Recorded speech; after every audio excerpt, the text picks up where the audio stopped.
and nurtures the chicks in a precarious floating world.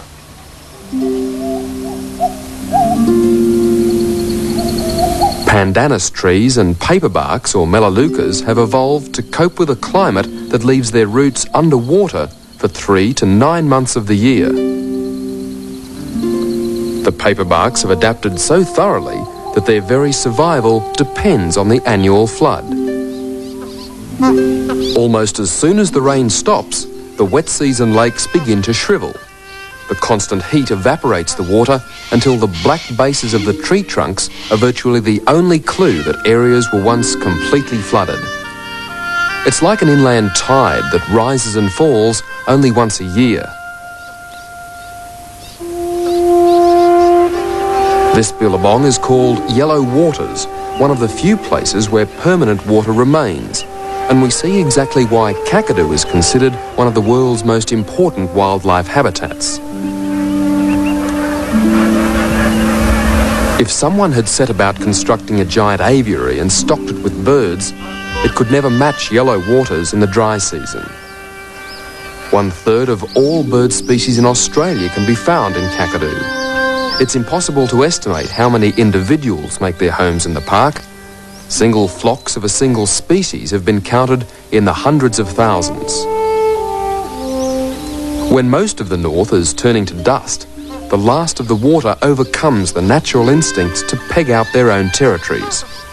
Birds that would rarely be found so near to each other become the closest of neighbours. The shrinking billabongs are a teeming broth of food, and the variety of bird life at every waterhole is incredible.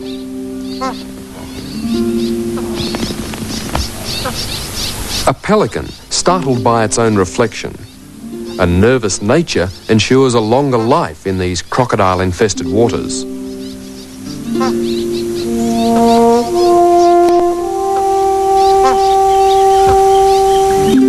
Australia's only native stork, the jabiru, has hunted out a file snake, one of the many aquatic creatures being crowded into less and less water. The little kingfisher, the smallest of his type in Australia, searches for food. His slightly larger cousin, the Asia kingfisher, feeds exclusively from the water. In terms of wildlife, Kakadu's importance to the World Heritage centres on the birds. Around the world, wetlands are being drained, reclaimed and developed. Surviving environments like Kakadu are becoming increasingly valuable in world terms for the sanctuary they provide for tropical water birds.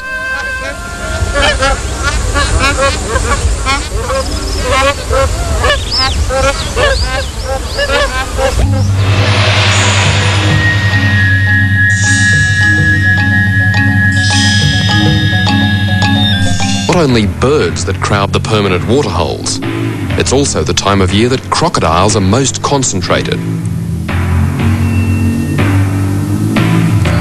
During the rains, they spread to wherever the water rises, but in the dry, you can count on a croc being hidden every few dozen metres.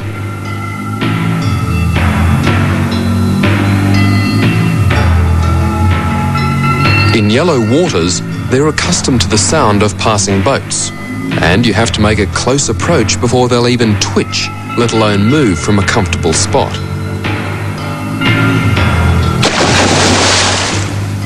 The croc is certainly the most dangerous animal in Australia, possibly the most powerful killer in the world, and very, very fast. The difference between a croc and most other man-eating animals is that the moment a croc sees a human, it immediately recognises the potential for a meal. If you live up here in these areas, you're automatically faced with a safety problem that's out of control. Dr. Graham Webb is director of the Northern Territory's Crocodile Research Centre and probably knows as much as anyone in the world about the dangers of living with large crocs. You wouldn't have time for anything, I don't think, or something like that, Greg.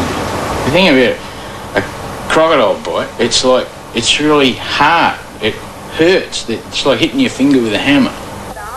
Northern Australia is one of the major strongholds for the largest of the world's 22 species, the saltwater or estuarine crocodile. Here at the Croc Farm near Darwin, we're looking at the probable future of the crocodile in Australia. Feeding time with crates of dead chickens is a tourist attraction, a sideline to the main business of breeding crocs for skins, food and conservation. Here we do have a very active program of conserving the crocs, and that is partly because of a sort of conservation ethic, but the real big part of it's because of the big dollars that crocodiles are worth. I mean, what we've done in the territory is really exploit crocodiles. Every way we can exploit them, we exploit them. We're trying to make them so valuable that if someone comes along and says, get rid of the crocodiles, everyone else says, wait a minute, you can't do that there, we're worth too much money. $400 per skin to be exact, and around another $100 for the meat, which is finding its way into restaurants as an exotic addition to the menu. This lot tastes something like chicken, but according to the breeders, that's mainly because they're fed on chicken. A change of diet would mean a change of taste. The bizarre sight of 2- and 3-year-old crocs being skinned for transformation into handbags and shoes will be far more common in the future. Croc breeding is catching on, and farms are now being established in all Australian states across the tropics. The pioneering work has been done here in the Northern Territory, where the croc is pampered from the very start. Okay, this bloke's pipped, so he's ready to come out, so he just needs a helping hand.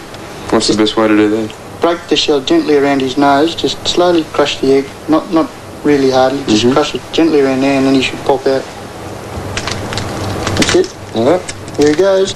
Oh, they're almost cute at this stage. Just let him go gently. There you go. Yep. Yeah. Yep, he's right. Just Yeah. Yep. He's good. He's okay? Yep. Even a few minutes after birth, we see the aggressive instincts which have made them one of nature's most dangerous hunters. But survival in the wild is a chancy business. In a typical nest of around 50 eggs, only 1 or 2 may survive to the age of 3 years. If the same 50 eggs were brought to the hatchery and then raised at the Croc Farm, there would be more than 40 survivors.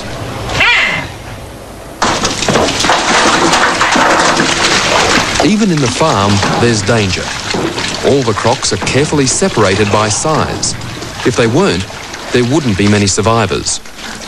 The crocs are highly cannibalistic, and every crocodile will happily eat any other crocodile that's small enough to beat in a fight.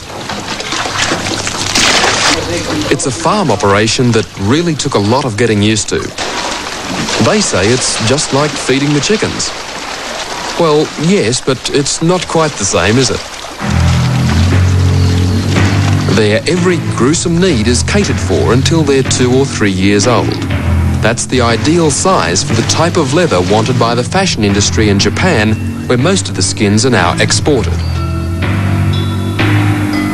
Ironically, the Australian market for skins has been severely restricted by laws and regulations aimed at discouraging open hunting in the wild. But that's now changing with the farm-bred animals coming onto the market.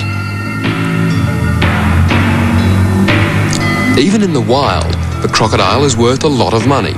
Their value to tourism is probably more important than the income from farming.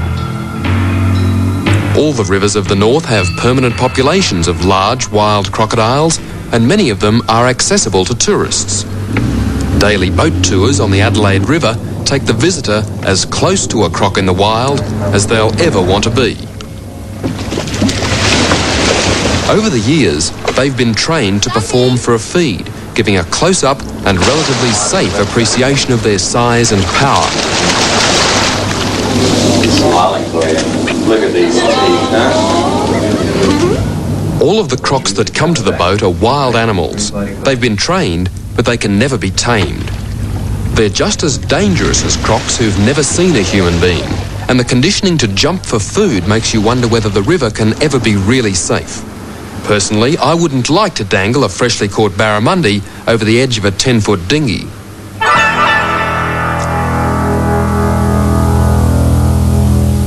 Australia could now have as many as 80,000 saltwater crocodiles and 200,000 of the smaller, less dangerous freshwater species. They've been totally protected since 1974, and their future seems assured. You know, just the name crocodile, I mean, just how well would a kangaroo Dundee have sold worldwide? You know, possum Dundee, you know.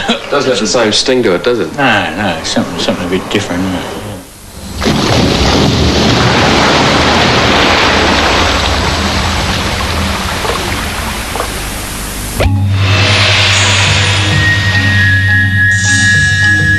Great wilderness is true in one way, but not in another. It's certainly a wild and rugged place, but this landscape has been shaped by man for as long as 40,000 years. The Aboriginal use of fire as an agricultural tool was the greatest impact they had on the land. The entire area was selectively burned in a patchwork pattern at particular times of the year. Some plants were destroyed, others grew more vigorously, and the animal species started to change. Some became extinct, but that could have been more the result of immense changes to the climate. One species that is thought to have disappeared from mainland Australia because of the Aborigines was the thylacine, the Tasmanian tiger. Ancient paintings in Kakadu, scientifically dated as being thousands of years old, clearly depict this now extinct meat-eating relative of the kangaroo.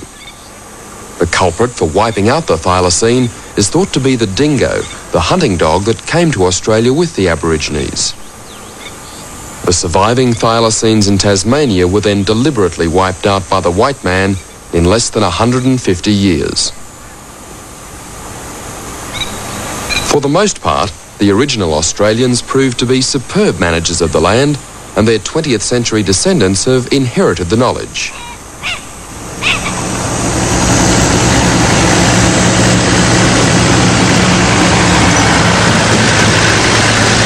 Mick Alderson is a former chairman of the Gagajoo, the clan that gave its name to Kakadu National Park. He's very much a part of the modern world, and to him, the four-wheel drive is as much a necessity on a hunting trip as the spear used to be. Explorers in the bush used to starve to death, but they never knew just how close they were to more food than they'd ever need. How do you get to it? Just so you get to it. In a drying swamp, the bud of a flowering water lily is a natural pack of tasty snacks. That's not bad. Tastes You like? like peanuts. Yeah. Well, you could never starve in the bush. I suppose you get a lot to every plant, don't you? Yeah.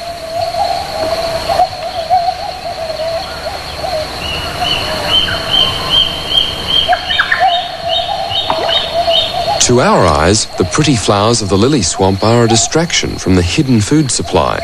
But to the Aborigines, they advertise one of the richest sources of easy meals they can find in the dry season. There's something to eat just about everywhere. Even the roots of the lily taste like celery. Yep. And down further, the prize catch of the day. That's a long-necked turtle. The turtles have buried themselves in the damp floor of the drying billabong for a lingering wait until the rain starts. That's about the...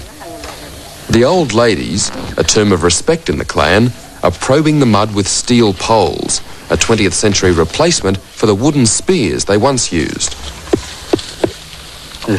Finding the quarry is one thing, getting it out is another, as the ladies were only too happy to let me find out the hard way. You may have to dig out... No worries. Oh, you got him. Nè. Look, he's fighting back. Yep, they do.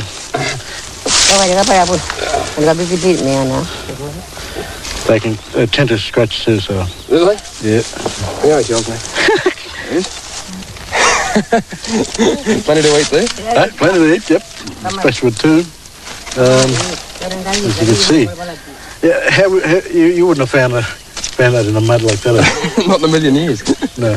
I can eat 2 turtles myself. On a good day. On a good day, yeah.